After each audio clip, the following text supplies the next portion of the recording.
You mentioned this kind of mind-blowing case study that you shared that really puts the kind of fine point on the fact that like anybody listening to this being like, well, I'm not Red Bull, so like I'm not doing anything crazy with music. That is such an outdated and like loser mentality, frankly, because you shared with me a case study that is brilliant. And if you wouldn't mind unpacking it for our listeners, Sure. I was just jaw dropped with this. It's so cool. And it really is, and thank you for that, by the way. So Truly, no smoke. I don't have to throw a whole bunch of adjectives and There you adverbs go. on top of it now. But look, and I give Fred and Jarrett and Chris Mask and the team and Jeff all the credit in the world for what they were able to pull off and do. Qualcomm came to us with a challenge. Qualcomm, technology company. Yep. Probably wouldn't be if you and this is not a knock on them, No. but if you thought about music, like the maybe they're the 80th brand that you would think about, right? So you're thinking about a lot of other sectors. Yeah. And they came to us and they wanted very badly to be recontextualized.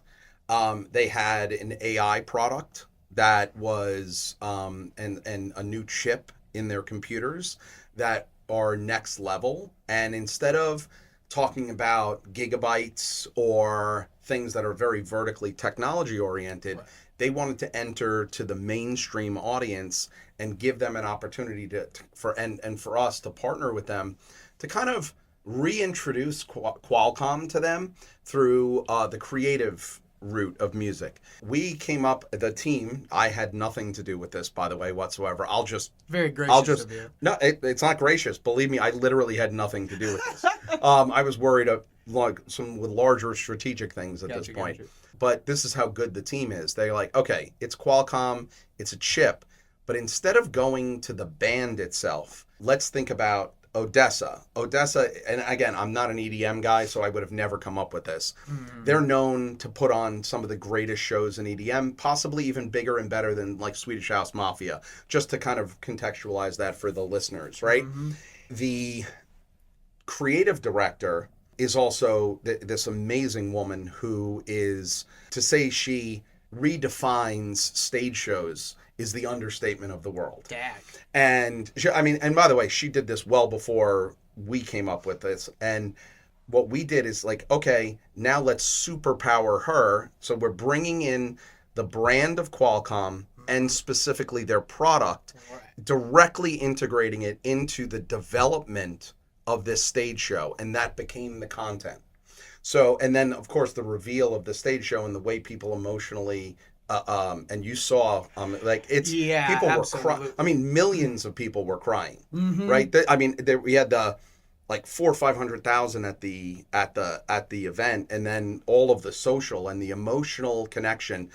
But going back, so we got the creative director to use the new AI and the Qualcomm computer to create and to level up even her talents. That's so sick.